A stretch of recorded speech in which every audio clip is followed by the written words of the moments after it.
வணக்கம். பாட்டி சொல்லை தட்டாத பேரன் உங்கள் நண்பன் சே பாக்கியராஜ். இன்று ஒரு நல்ல தகவல்களை உங்களுக்காக நான் பதிவு செய்கிறேன். அதாவது, தந்தை உயில் எழுதாமல் இறந்தால் திருமணமான பெண்ணுக்கும் விவாகரத்தான பெண்ணுக்கும் சொத்தில் பங்கு கிடைக்குமா என்ற விஷயங்களை பார்க்கலாம் வாங்க. Property rules. சிலர் உயில் எழுதாமல் இறந்து விடுகிறார்கள். அப்படியானால் இறந்தவரின் சொத்துக்களை யார் பெறுவார்கள்? மகனும் மகளும் அந்த சொத்துக்களை எவ்வாறு பகிர்ந்து கொள்ள வேண்டும் என்பதை இந்த பதிவில் பார்ப்போம். அனைத்து பெற்றோர்களும் தங்கள் குழந்தைகளுக்காக சொத்துக்களை சேர்க்கிறார்கள். அவர்கள் தங்கள் உயில்களில் எந்த சொத்துக்கள் மற்றும் எவ்வளவு பங்குகளை தங்களுக்கு பிறகு பகிர்ந்து கொள்ள விரும்புகிறார்கள் என்பதை தெளிவாக எழுதுகிறார்கள். அவர்கள் இறந்த பிறகு சொத்துக்கள் உயில்படி வாரிசுகளுக்கு பகிர்ந்து அளிக்கப்படுகின்றன. இது குடும்பத்தில் சொத்து தகராறுகள் மற்றும் நீதிமன்ற வழக்குகள் ஏற்படுவதற்கான வாய்ப்பை நீக்குகிறது.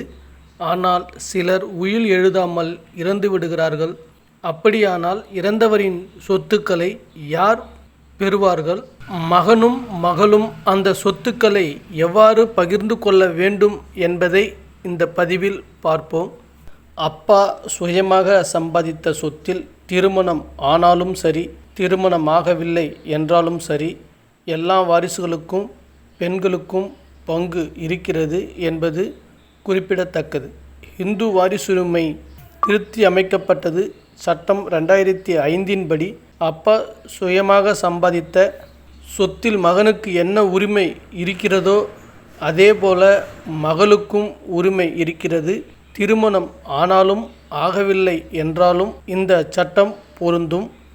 அப்பா உயில் எழுதாத பட்சத்தில் கிளாஸ் 1 சட்டப்பூர்வமான வாரிசுகள் என்று கருதப்படும். நேரடி வாரிசுகளுக்கு குழந்தைகள் பாலின வேறுபாடின்றி அப்பாவின் சுய சம்பாத்தியத்தில் சமபங்கு உள்ளது.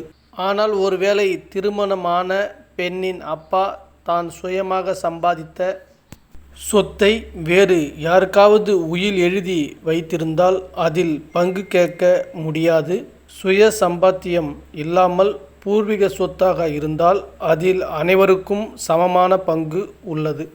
அதே நேரத்தில் ஒரு சிலர் உயிருடன் இருக்கும்போதே தன்னுடைய சொத்துக்களை பரிசாக வாரிசுகளுக்கு வழங்கவும் விருப்பப்பட்டவர்கள், குறிப்பாக திருமணமான பெண்கள் இருந்தால் பெண்ணுக்கு சென்று வீடு, நிலம், ரொக்கம், நகை உள்ளிட்டவற்றை உயிருடன் இருக்கும்போது அம்மாக்கள் பரிசாக கொடுக்க விரும்புவார்கள்.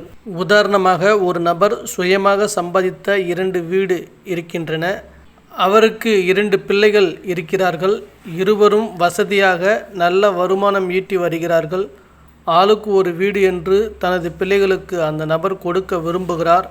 ஆனால் ஒரு வீட்டில் அவர் வசித்து வருகிறார். எனவே உயிருடன் இருக்கும் காலம் வரை அவரே அந்த வீடுகளில் உரிமையாளராக இருந்து அவருடைய காலத்துக்கு பிறகு அந்த வீடுகள் பிள்ளைகளுக்கு செல்லும்படி உயில் எழுதி வைக்கலாம். விவாகரத்தான ஒரு பெண் தன்னுடைய மகனுக்கு தன்னுடைய முன்னாள் கணவரின் பூர்வீக சொத்தில் பங்கு இருக்கிறதா என்ற கேள்வி எழுப்பியிருக்கிறார்.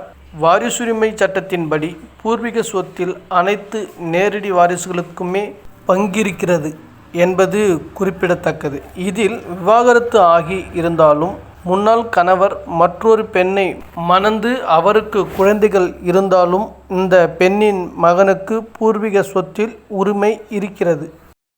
இதுபோன்ற நல்ல தகவல்களை உங்களுக்காக நான் பதிவு செய்கிறேன். பிடித்திருந்தால் லைக் பண்ணுங்க, ஷேர் பண்ணுங்க, கமெண்ட் பண்ணுங்க, மறக்காம சப்ஸ்கிரைப் பண்ணுங்க, பக்கத்தில் இருக்கிற பெல் ஐக்கனை கிளிக் பண்ணுங்க. நன்றி, வணக்கம்.